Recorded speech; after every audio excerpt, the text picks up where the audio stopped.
Hello students, welcome to our channel scholarly minds. So आज हम deal करने वाले हैं BCOG 172 इंडियन इकोनॉमी। आज हम इस सब्जेक्ट के कुछ इंपॉर्टेंट क्वेश्चंस डील करेंगे जो आपके जून एग्जामिनेशन के लिए काफ़ी इंपॉर्टेंट हो सकते हैं। स्टार्ट करने के पहले मैं आपको दो इन्फॉर्मेशन देना चाहती हूँ। फर्स्ट, आप हमारा व्हाट्सअप एंड टेलीग्राम ग्रुप ये दोनों ही ज्वाइन कर सकते हैं। आपको लिंक डिस्क्रिप्शन में मिल जाएगी, वहाँ पर आपको रेगुलर क्लास अपडेट्स मिलते रहेंगे। सेकेंड इम्पॉर्टेंट इन्फॉर्मेशन ये है कि अगर आप इस सब्जेक्ट के गेस्ट पेपर्स परचेज़ करना चाहते हैं तो आप आ सकते हैं shop.hindustanknowledge.com पर लाइक दिस, एंड यहाँ पे आप सब्जेक्ट को टाइप करके इजीली परचेज़ कर सकते हैं।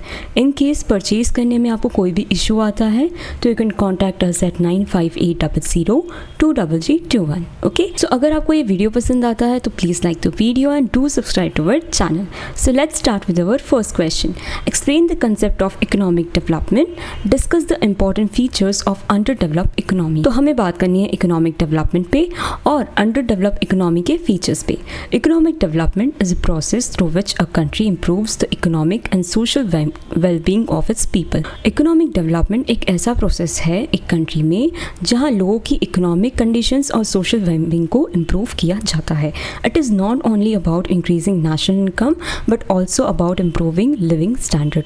ये सिर्फ नेशनल इनकम इंक्रीज करने की बात नहीं है, यहाँ पे लिविंग स्टैंडर्ड्स को भी इम्प्रूव किया जा रहा है, पॉवर्टी को भी रिड्यूस किया जा रहा है, एम्प्लॉयमेंट क्रिएट किया जा रहा है and better education, health care infrastructure की इंश्योरिटी दी जा रही है। Economic development leads to overall progress in society and helps people enjoy a better quality of life.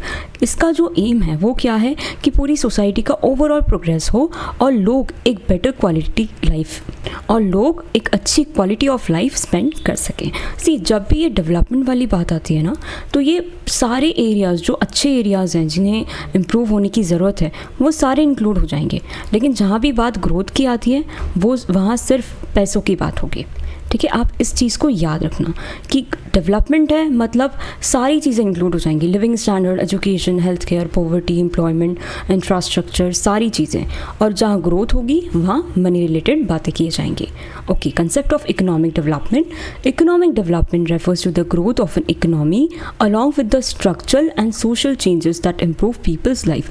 क्या यहाँ पे रेफर किया जा रहा है कि ग्रोथ ऑफ इकोनॉमी तो होना ही चाहिए, साथ में सोशल चेंजेस भी होने चाहिए जिससे लोगों की जो लाइफ है वो इम्प्रूव हो सके। It involves an increase in the production of goods and services, better use of resources, technological advancement and equitable distribution of. इसमें और भी चीज़ें इंक्लूड है कि production of goods and services बढ़ना चाहिए, रिसोर्सेज का हमें अच्छे तरीके से यूज़ करना चाहिए, टेक्नोलॉजी एडवांस हो जाएगी और an equitable distribution of income, जो इनकम का डिस्ट्रीब्यूशन है वो इक्वल रहेगा। इकोनॉमिक डेवलपमेंट क्या इंक्लूड करता है? सबसे पहला increase in per capita income, ये चीज़ बढ़ जाएगी। Reduction in poverty and unemployment, poverty and unemployment में रिडक्शन आएगा। Improvement in education and health facilities, education and health facilities में आपको इम्प्रूवमेंट देखने को मिलेगा। इंडस्ट्रियलाइजेशन एंड मॉडर्नाइजेशन होगा, बेटर ट्रांसपोर्टेशन होगा, कम्युनिकेशन सिस्टम अच्छा हो जाएगा, social justice and reduction of inequality. ठीक है, ये सारी चीज़ें इकोनॉमिक डेवलपमेंट में इंक्लूड होती हैं। Thus economic development is a broader concept than economic growth. मैंने आपको क्या कहा है कि जहाँ डेवलपमेंट की बात होती है वहाँ पर बहुत सारे एरियाज़ पे फोकस किया जाता है और जहाँ ग्रोथ है वहाँ सिर्फ मनी है। While economic growth focus mainly on increase in national income, economic development focus on improving human welfare and living standards। क्या कहा जा रहा है? जहाँ इकोनॉमिक ग्रोथ सिर्फ इंक्रीज इन नेशनल इनकम पे फोकस करता है वहीं पर इकोनॉमिक डेवलपमेंट एक human welfare and living standards को इम्प्रूव करने की कोशिश करता है। Important features of under developed economy, low per capita income. अगर कोई अंडर डेवलप्ड इकोनॉमी है तो पर कैपिटा इनकम वहाँ पर लो होगी। People in under developed economies have low income. ठीक है, as a result their standard of living remains poor. इनकी जो पर कैपिटा इनकम होती है वो कम होती है और इसी की वजह से उनका जो लिविंग स्टैंडर्ड है वो काफ़ी पुअर होता है। पर कैपिटा इनकम आप जानते हैं कि एवरेज पर्सन कितना कमा पा रहा है। High growth, population grows faster than economic resources creating pressure on food, housing, education and employment.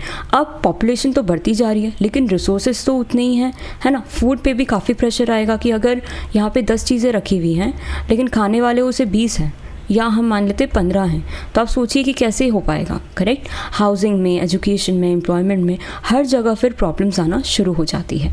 Wide spread poverty, a large section of the population lives below the poverty line and struggle to meet the basic needs. जहाँ पर भी लो per capita income होती है, उस जगह की population का large section poverty line के नीचे होता है, ठीक है, एंड उनको बेसिक नीड्स के लिए भी काफ़ी स्ट्रगल करने पड़ते हैं। High unemployment and under employment, many people do not gate regular job while other work in low productivity occupation. कुछ लोगों को जॉब ही नहीं मिलते हैं, और जो अगर कर भी रहे हैं तो वो लो प्रोडक्टिविटी ऑक्यूपेशंस होते हैं। Dependence on agriculture, most people depend on agriculture for their livelihood. ज़्यादातर लोग एग्रीकल्चर पर डिपेंडेंट होते हैं। The agriculture sector often uses traditional method and has low productivity. जो एग्रीकल्चर सेक्टर है वो ज़्यादातर ट्रेडिशनल मतलब पुराने मेथड्स को ही यूज़ करते हैं, जिसकी वजह से प्रोडक्टिविटी भी काफ़ी लो होती है। Low level of industrialisation, industries are under developed and the manufacturing sector contribute less to national income. Industries काफ़ी अंडर डेवलप्ड होती है और जो मैन्युफैक्चरिंग सेक्टर है वो नेशनल इनकम में काफ़ी कम ही कंट्रीब्यूट कर पाता है। Lack of capital formation, saving and investment are low leading to shortage of capital for economic growth. अब लोग कमा ही नहीं पा रहे हैं ठीक से, वो अपनी बेसिक नीड्स ही पूरी नहीं कर पा रहे हैं, तो सेविंग कैसे करेंगे, वो इन्वेस्टमेंट कैसे करेंगे, और इसी की वजह से जो इकोनॉमिक ग्रोथ है वो बिल्कुल हो ही नहीं पाती उस जगह की। Poor infrastructure, transportation, communication, electricity, health care, education facilities ये काफ़ी नहीं होते, ये इनएडिक्वेट होते हैं, ठीक है। काफ़ी वहाँ पे जो सिचुएशंस है बहुत ही प्रॉब्लमेटिक होती है। Technological backwardness, traditional technique of production are widely used resulting in low efficiency and productivity. वो पुराने टेक्निक्स एंड पुराने मेथड से ही प्रोडक्शन कर रहे हैं, जिसकी वजह से एफिशिएंसी भी लो होती है और प्रोडक्टिविटी भी कम हो पाती है। Unequal distribution of income, wealth and income are concentrated in the hands of few people. जैसे कि कुछ लोग होते हैं उनके पास ही बहुत ज़्यादा वेल्थ होती है, तो वही यहाँ पे कहा गया है कि वेल्थ एंड इनकम कुछ ही लोगों के हाथ में कॉन्सेंट्रेटेड है, जिसकी वजह से इकोनॉमिक इनइक्वालिटी देखने को मिलती है। Economic development is essential for improving the quality of life of people and achieving sustainable growth. Economic development की वजह से लोगों की लाइफ, जो क्वालिटी लाइफ है वो अच्छी हुई है, साथ में ही सस्टेनेबल ग्रोथ भी अचीव हुई है। Under developed economies characterised by low income, poverty, unemployment, poor infrastructure, dependence on agriculture. ये सारे पॉइंट्स हमें क्या बता रहे हैं कि इस जगह की जो इकोनॉमी है वो अंडर डेवलप्ड है। जहाँ पे भी आपको ये सारे पॉइंट्स दिख जाए मतलब वो वहाँ की इकोनॉमी अंडर डेवलप्ड है। Therefore proper planning, investment, education, technological progress are necessary to transform under developed economy into a developed and prosperous one. अगर प्रॉपर प्लानिंग की जाए, प्रॉपरली इन्वेस्टमेंट किया जाए, एजुकेशन लोगों को दिया जाए, टेक्नोलॉजिकल प्रोग्रेस अगर वहाँ पे हम करवा दें, तो वो अंडर डेवलप इकोनॉमी बन सकती है, ट्रांसफॉर्म हो सकती है। Highlight the relationship between economic growth and infrastructure, discuss important characteristic of infrastructure. Infrastructure ये इकोनॉमी के लिए बहुत ज़्यादा इंपॉर्टेंट होती है। Infrastructure is the basic physical and social framework that helps an economy function smoothly. It includes road, railway, electricity, communication system, water supply, school, hospital and banking facilities. Infrastructure वो basic and physical social framework है जिसकी वजह से economy smoothly function कर पाती है। बिना roads के, रेलवे के, इलेक्ट्रिसिटी के क्या हमारी लाइफ पॉसिबल है? बिना वाटर सप्लाई के, हॉस्पिटल्स के, बैंकिंग फैसिलिटीज़ के, ये चीज़ें सबसे ज़्यादा इंपॉर्टेंट है एक सोसाइटी के लिए भी और इकोनॉमी के लिए भी। Economic growth refers to the increase of production of goods and services in a country over time. Economic growth का मतलब क्या होता है कि आपने अगर पिछली बार 500 करोड़ का प्रोडक्शन किया है तो इस बार आप 600 का करो, ठीक है, मतलब बढ़ाओ, प्रोडक्शन बढ़ाते जाओ, वक्त के साथ साथ प्रोडक्शन आप बढ़ाते जाइए। Infrastructure and economic growth are closely related because one supports and strengthen the other. यहाँ पर क्या बताया जा रहा है कि इंफ्रास्ट्रक्चर और इकोनॉमिक ग्रोथ ये क्लोजली रिलेटेड है, एक दूसरे को सपोर्ट करते हैं, करेक्ट। अब इंफ्रास्ट्रक्चर नहीं होगा तो इकोनॉमिक ग्रोथ कैसे होगी, ठीक है, और इकोनॉमिक ग्रोथ करनी है तो बिना इंफ्रास्ट्रक्चर के ये पॉसिबल नहीं है। Relationship between economic growth and infrastructure, productivity increase करता है। Good infrastructure help industries, agriculture and service work efficiently. अगर अच्छा इंफ्रास्ट्रक्चर होगा, फॉर एग्जांपल अच्छे रोड्स हैं, रेलवेज अच्छे हैं, ठीक है, इलेक्ट्रिसिटी का जो सप्लाई है अच्छे से हो रहा है, वाटर सप्लाई अच्छे से हो रहा है। तो ये सारी जो गुड इंफ्रास्ट्रक्चर है, अगर ये चीज़ें अच्छी होंगी तो इंडस्ट्रीज़, एग्रीकल्चर एंड सर्विसेज अपना काम बहुत अच्छी तरीके से कर पाएंगे। Better roads, transport and reduce travel time and cost leading to higher production and profit. अगर अच्छी रोड्स होंगे, ट्रांसपोर्ट अच्छे होंगे, इसकी वजह से ट्रैवल टाइम कम होगा और कॉस्ट भी कम लगेगी, जिससे कि हम प्रोडक्शन एंड प्रॉफिट बढ़ा सकते हैं। Encourage investment, investor prefer areas with reliable electricity, transportation, communication, banking facilities. Strong infrastructure attracts both domestic and foreign investment which promote economic growth. अगर फॉर एग्जांपल आपको एक फैक्ट्री लगानी है तो आप कौन सी जगह लेंगे? जहाँ पानी भी हो, जहाँ इलेक्ट्रिसिटी का सप्लाई भी हो, जहाँ से मेन रोड पास में ही हो, कम्युनिकेशन मतलब नेटवर्क वगैरह अच्छा हो, बैंकिंग फैसिलिटीज़ भी इजीली प्रोवाइड हो जाए। तो ऐसी जगह आप क्यों चुनेंगे? ताकि आप अपना काम अच्छे से कर सकें। ठीक है, यहाँ पे यही बताया जा रहा है, क्योंकि इन्वेस्टर ऐसी जगह ही चुनेंगे अपने लिए। और अच्छा इंफ्रास्ट्रक्चर होगा तो डोमेस्टिक इन्वेस्टमेंट भी होगा और फॉरेन इन्वेस्टमेंट भी अट्रैक्ट होगा, जिससे हमारी इकोनॉमिक ग्रोथ प्रमोट होगी। जनरेट्स एम्प्लॉयमेंट, अगर आप अच्छी जगह पे फैक्ट्री लगाएंगे तो आपके यहाँ पता नहीं हज़ारों लोग काम करेंगे, जिससे क्या होगा? एम्प्लॉयमेंट अच्छा होगा। और ये कब होगा? जब आपको अच्छा इंफ्रास्ट्रक्चर प्रोवाइड किया जाएगा। The construction and maintenance of infrastructure create job. Large projects such as highway, railway, airport, power plants provide employment, large opportunities to many people. आपकी जब भी फैक्ट्री बनेगी तब तो एम्प्लॉयमेंट क्रिएट होगा ही, लेकिन उसके पहले ये सब इंफ्रास्ट्रक्चर बनाने के लिए भी तो जॉब्स क्रिएट होंगे। बहुत सारे लोग इस पे काम करेंगे। जैसे हाईवे हो गया, हाईवे बनाना कोई बहुत आसान काम है क्या? नहीं। रेलवेज़ पे काम करना हो गया या एयरपोर्ट बनाना हो गया, ये सारी चीज़ें भी एम्प्लॉयमेंट प्रोवाइड करती है बहुत लोगों को। Support industrial and agriculture development, industries need electricity, transport, communication facilities. Similarly farmers require irrigation, storage and transport. Improved infrastructure increase industrial and agriculture output. Industries को किस चीज़ की ज़रूरत होती है? इलेक्ट्रिसिटी हो गया, ट्रांसपोर्ट हो गया, कम्युनिकेशन फैसिलिटीज़ हो गया। उसी तरह से फार्मर्स को इरिगेशन, स्टोरेज एंड ट्रांसपोर्टेशन की ज़रूरत होती है। अगर अच्छा इंफ्रास्ट्रक्चर होगा तो उससे इंडस्ट्रियल का आउटपुट भी अच्छा निकलेगा और एग्रीकल्चर का आउटपुट भी अच्छा निकलेगा। Improve quality of life, social infrastructure such as school, hospital, sanitation improve human capital. अगर ये स्कूल अच्छा होगा तो बच्चों को एजुकेशन अच्छा मिलेगा, हॉस्पिटल अच्छे होंगे तो हेल्थ केयर फैसिलिटीज़ अच्छी रहेंगी। अगर साफ़ सुथरा हाइजीन जगह हम मेंटेन करेंगे तो उससे बीमारियां कम होंगी, जिससे ह्यूमन कैपिटल इम्प्रूव होगा। Healthy and educated people contribute more effectively to economic development. अगर इंसान हेल्दी एंड एजुकेटेड रहेंगे तो वो इकोनॉमिक डेवलपमेंट में बहुत अच्छी तरीके से कंट्रीब्यूट कर पाएंगे। Promote regional development, infrastructure connects remote and backward region with market and cities. अगर इंफ्रास्ट्रक्चर क्या करता है? बैकवर्ड रीजन को मार्केट से एंड सिटी से कनेक्ट करता है।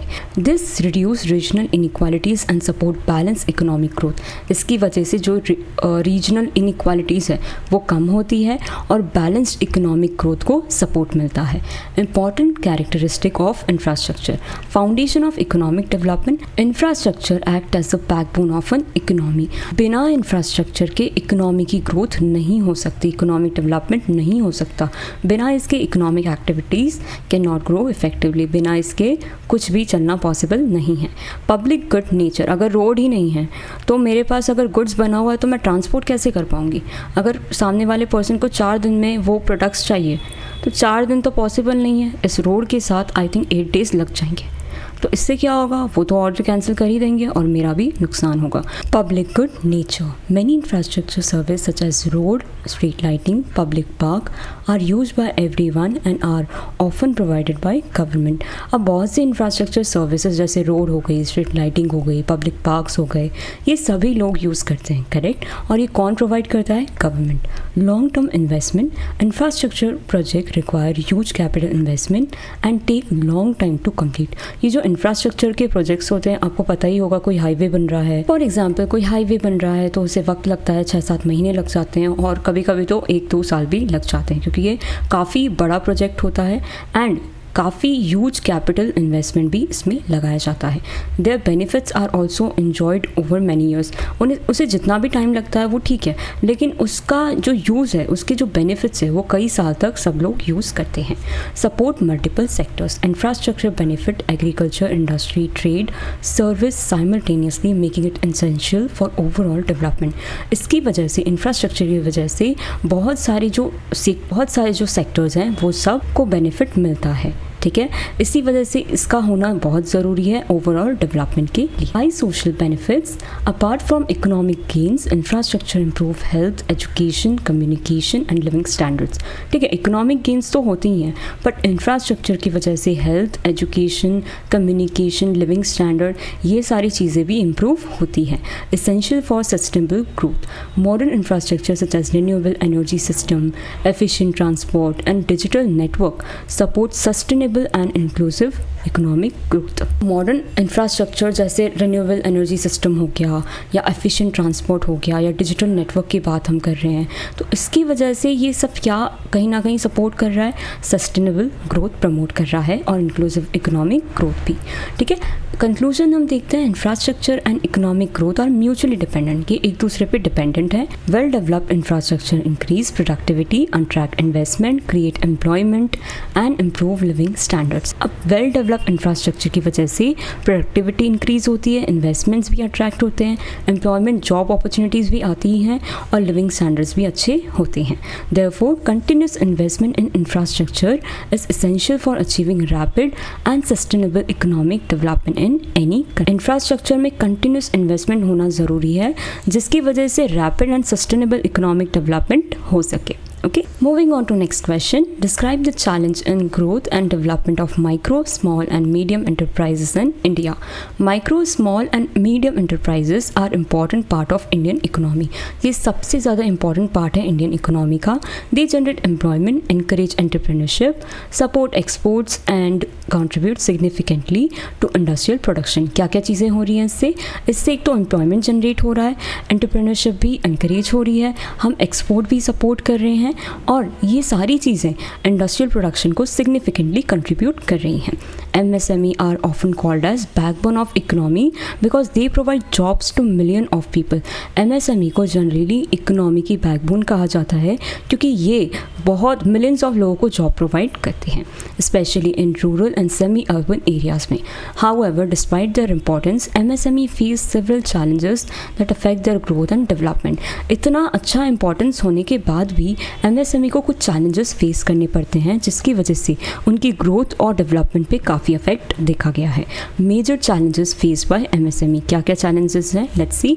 Lack of access to finance, इन्हें फाइनेंस जल्दी से नहीं मिल पाता। One of the biggest problem faced by MSME is the shortage of funds.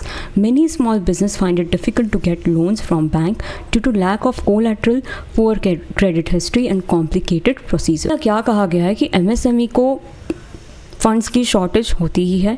बहुत से जो स्मॉल बिजनेस हैं उनको काफ़ी डिफ़िकल्टी फेस करनी पड़ती है लोन्स लेने में, क्योंकि वो कुछ भी रिटर्न में रख नहीं सकते, कोलैटरल रख नहीं सकते, और उनकी क्रेडिट हिस्ट्री अगर पुअर है तो फिर उन्हें नहीं मिलेगा, और जो प्रोसीजर होता है वो काफ़ी कॉम्प्लिकेटेड होता है। As a result they often depend on informal source of finance with high interest rate. अब इसकी वजह से उन्हें इनफॉर्मल सोर्स से पैसा उठाना पड़ता है, और उसके जो रेट्स होते हैं, इंटरेस्ट रेट्स होते हैं, वो बहुत हाई होते हैं, तो उनको ये फेस करना पड़ता है। Limited access to technology, Many MSME use outdated machinery and production methods. Due to financial constraints, they cannot invest in modern technology. This reduces productivity, increase production cost, and affect the quality of products. अब बहुत सी जो MSME हैं वो outdated machineries ही use करती हैं, और production method भी उनके outdated ही होते हैं, क्योंकि हर मशीनरी वो खरीद नहीं सकते financial problems की वजह से, करेक्ट। तो इसकी वजह से productivity कम हो जाती है, और जो प्रोडक्शन का कॉस्ट है वो बढ़ जाता है और साथ में ही जो क्वालिटी ऑफ प्रोडक्ट है उस पर भी काफ़ी इफ़ेक्ट देखने को मिलता है। Marketing difficulties, small enterprise often struggle to market their products effectively.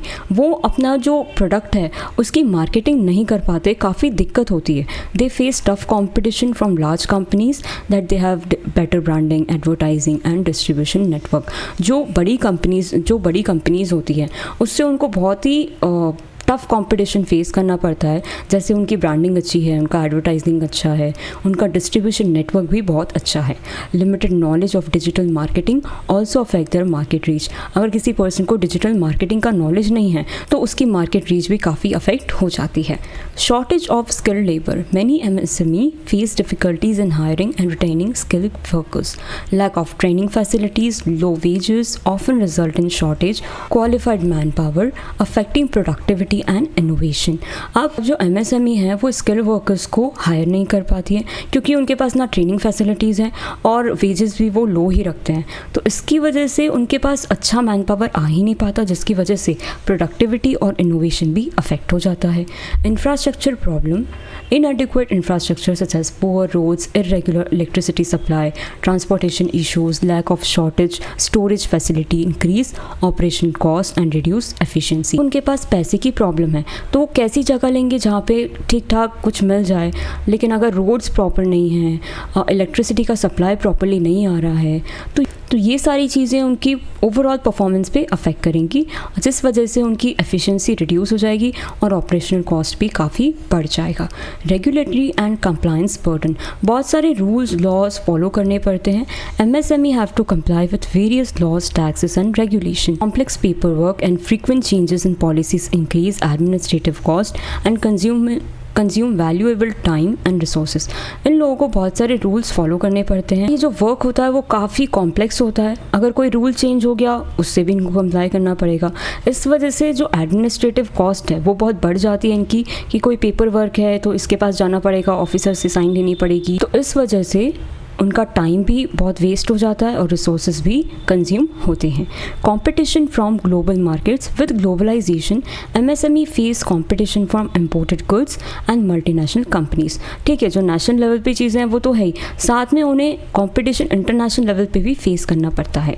Many small enterprise find it difficult to compete in terms of price, quality and technology. बहुत सारे इंटरप्राइजेस को ये बहुत डिफिकल्ट लगता है कि हम ऐसे लोगों से कैसे कम्पीट कर पाएंगे, उनकी प्राइस कम है, हमारी प्राइस ज़्यादा है, उनकी क्वालिटी और अच्छी है, हमारी थोड़ी बिलो एवरेज है या एवरेज तक ही है, तो इस वजह से वो काफ़ी डिमोटिवेट हो जाते हैं। डिलेड पेमेंट्स, अब delayed payments from large companies and government agencies create cash flow problem.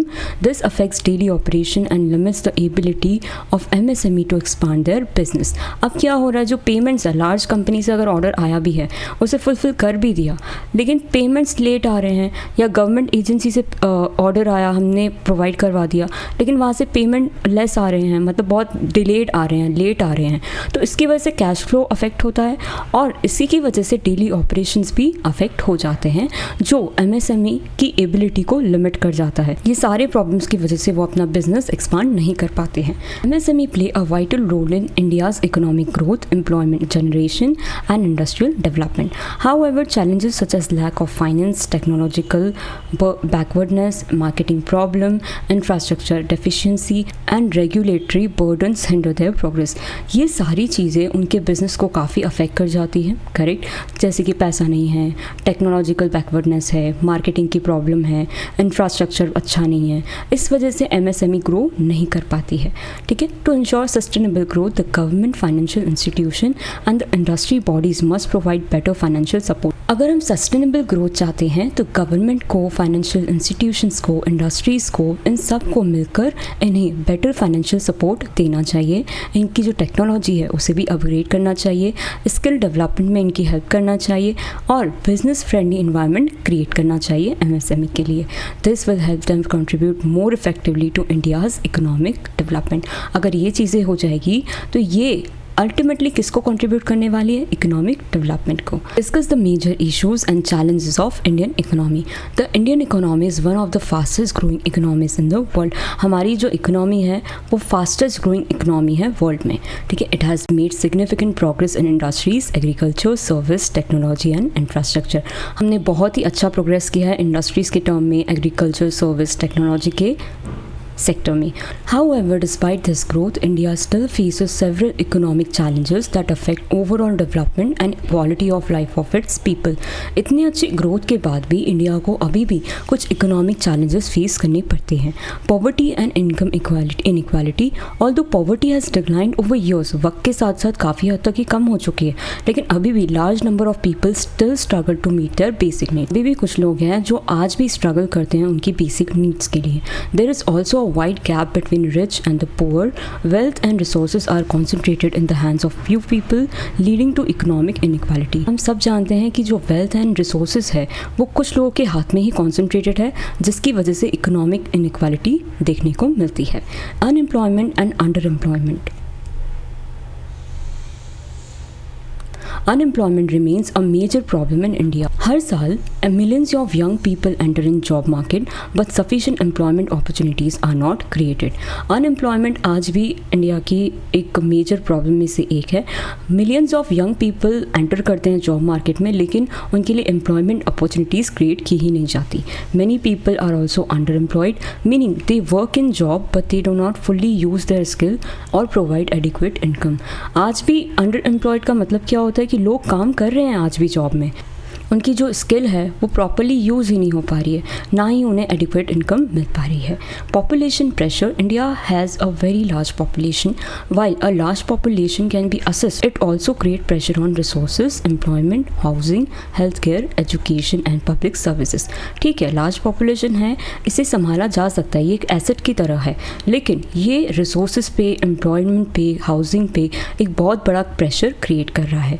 Managing the needs of growing population is a major challenge. इस पॉपुलेशन को मैनेज करना, इसकी नीड्स को मैनेज करना, ये एक बहुत बड़ा चैलेंज बन गया है।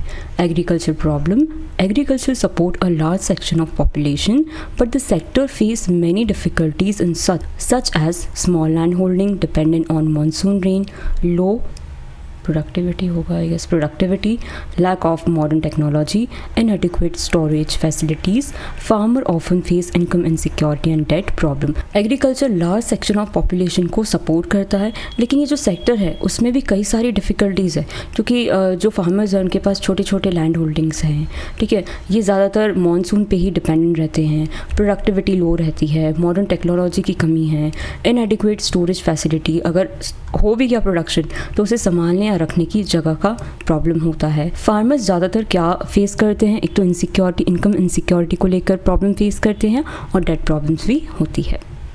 Inflation, rising prices of essential goods and services reduce the purchasing power of people. Inflation affects poor and middle class families the most because it increases the cost of living and basic necessities more expensive. तो essential goods and service है, अगर उसी के price बढ़ जाएंगे तो लोगों का जो परचेसिंग पावर है वो काफ़ी कम हो जाएगा। इसकी वजह से जो पुअर पीपल है, जो मिडिल क्लास पीपल हैं, वो सबसे ज़्यादा सफ़र करते हैं, क्योंकि जो कॉस्ट ऑफ लिविंग है वो बढ़ जाती है, और जो बेसिक नेसेसिटीज़ है वो भी बहुत महंगी हो जाती है। Infrastructure deficiency, although infrastructure has improve many years, still quality roads अभी भी लैक करती हैं। ट्रांसपोर्ट फैसिलिटीज़ में भी अभी भी प्रॉब्लम होती है, electricity, water supply, digital connectivity, या आप कई जगह देखेंगे वहाँ पे अभी भी ये अवेलेबिलिटी नहीं है। Poor infrastructure increase business cost and slows economic growth. अब इन्हीं वजह से, पुअर इंफ्रास्ट्रक्चर की वजह से बिजनेस कॉस्ट भी बढ़ जाती है और इकोनॉमिक ग्रोथ भी स्लो हो जाती है। Regional imbalance, economic development is uneven across different state and region. हर स्टेट का और हर रीजन का इकोनॉमिक डेवलपमेंट अनइवन है, सबका इक्वल नहीं है।